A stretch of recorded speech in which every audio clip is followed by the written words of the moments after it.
Hello guys, welcome back to our channel study with freshers. तो आज हम करने वाले हैं अकाउंटिंग मींस अकाउंटेंसी के सब्जेक्ट। ठीक है, और आज हम करेंगे बेसिक से स्टार्ट, जो हमारे अकाउंटिंग क्या होती हैं, बुक कीपिंग क्या होती हैं और फीचर्स ऑफ अकाउंटिंग। ठीक है, आज हम इन 3 टॉपिक्स को कवर करेंगे। तो चलिए स्टार्ट करते हैं अपने टॉपिक्स। जो हमारा फर्स्ट टॉपिक है वो है अकाउंटिंग। अकाउंटिंग क्या होती है? ठीक है, accounting is the art of recording, classifying and summarizing in a significant manner in term of money, transaction and events which are of financial character and interpreting the result thereof. Accounting का मतलब ये है कि जो हमारी accounting होती क्या है, हम अकाउंटिंग करते क्यों हैं। ठीक है, और अकाउंटिंग क्यों करा जाता है। अकाउंटिंग को करने के लिए हम मतलब क्या यूज होता है, तो हम अकाउंटिंग करते हैं। ठीक है, सिंपल अकाउंटिंग, अगर हम एक नॉर्मल भाषा में बात करें, अकाउंटिंग वो होती है जो जैसे दुकानदार अपना जैसे कोई सामान वान जा रहा है तो उसका हिसाब किताब रखता है। ठीक है, और एक हम बिजनेस के थ्रू देखेंगे तो अकाउंटिंग का मतलब वो होता है कि अपने जो कंपनी के जितने भी लेन देन है उसको एक सिस्टमैटिक वे में रिकॉर्ड करना एक अकाउंटिंग कहलाता है।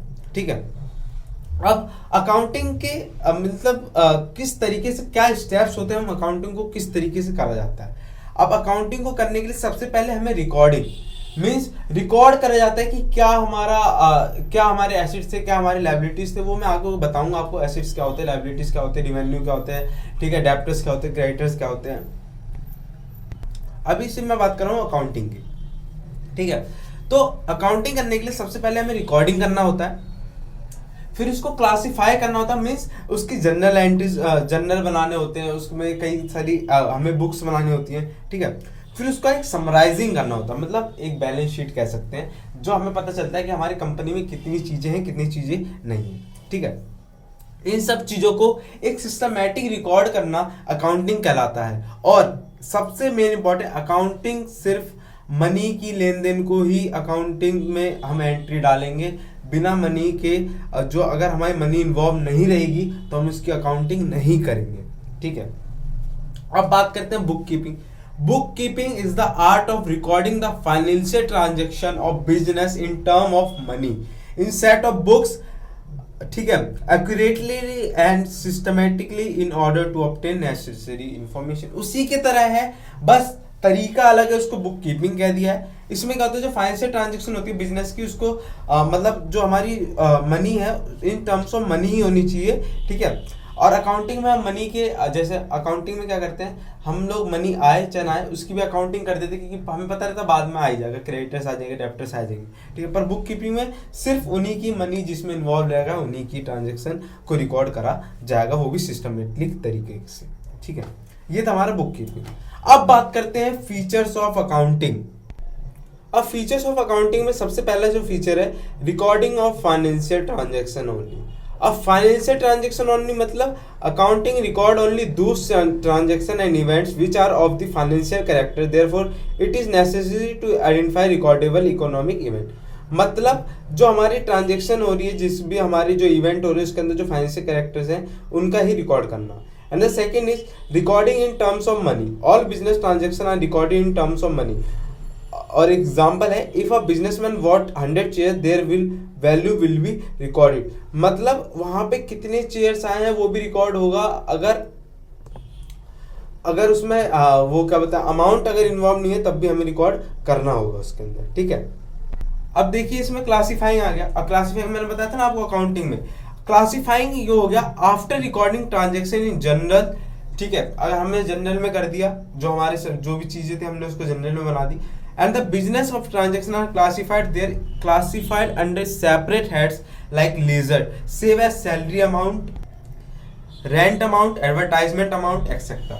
ledger क्या होता है, अगर हमने जो अकाउंट बनाया उसमें हमारा जो सेल्स का अलग है, रेंट का अलग है, ठीक है, डेब्टर्स का अलग है, क्रेडिटर्स का अलग है, ये सब चीजें सेल्स के अलग है। इस तरीके से उनको क्लासिफाई करना कि आपका अकाउंट ये है, ये इसका अकाउंट है। उससे क्या होता है, इजीली पता चल जाता है कि हमारा किस तरीके से कहाँ ट्रांजैक्शन हो रही है, क्या चीजें आई हैं, क्या एसेट्स आई हैं हमारे, कितनी लायबिलिटीज है हमारी। ठीक है, इस तरीके से। अब बात करते हैं next is summarising. Summarizing means summarizing is the art of presenting data of leisure in a manner which is understandable, useful to the internal as well external user of accounting statements. Final account may prepared with the help of the trial balance which include trading account, profit and loss account and balance sheet. अब summarising का मतलब यहाँ क्या है? Summarising का मतलब यहाँ ये है कि हमें अपनी अकाउंटिंग करने के लिए सबसे पहले हमें ट्रेडिंग अकाउंट बनाना पड़ता है, उसके बाद प्रॉफिट एंड लॉस अकाउंट बनाना पड़ता है, उसका बैलेंस शीट बनानी पड़ती है। और बैलेंस शीट से पता चलता है कि हमारा अकाउंट, और बैलेंस शीट में एक चीज बहुत ज्यादा इंपॉर्टेंट होता है, हमारा जो एसेट्स की और लायबिलिटीज की जो वैल्यूज है हमारी वो इक्वल आनी चाहिए। ठीक है, मतलब दोनों तरफ हमारे इक्वल आनी चाहिए तो हमारी बैलेंस शीट सही मानी जाएगी। ठीक है, अब बात करते हैं नेक्स्ट की। Accounting is an art as well as science. Art is technique of attending some determined object, any organized body of knowledge which is based one certain specific principle. अब इसमें art as well as science accounting क्या है? Art मतलब जो हमारा जितनी भी हमारी अटेंडिंग जो डिटरमाइंड ऑब्जेक्टिव्स हैं, जो टेक्निक्स हैं, वो सब चीज़ जो हमारा, जिसे हम कहते हैं अपना एक्सपीरियंस, ठीक है, वो हमारा आर्ट्स में आता है। और साइंस एक रूल होना, जैसे किसी चीज का फिक्स है कि ये हमारा डेप्टर्स ही होगा, ये हमारा क्रेडिटर्स ही होगा। ठीक है, फिक्स रहना उस चीज का कि हमारा एक तरीके से एक फॉर्मेट तैयार रहना जो हमारा चलता हुआ आ रहा है, उसी चीज को हमें फॉलो करना है वो। आज के लिए बस इतना ही।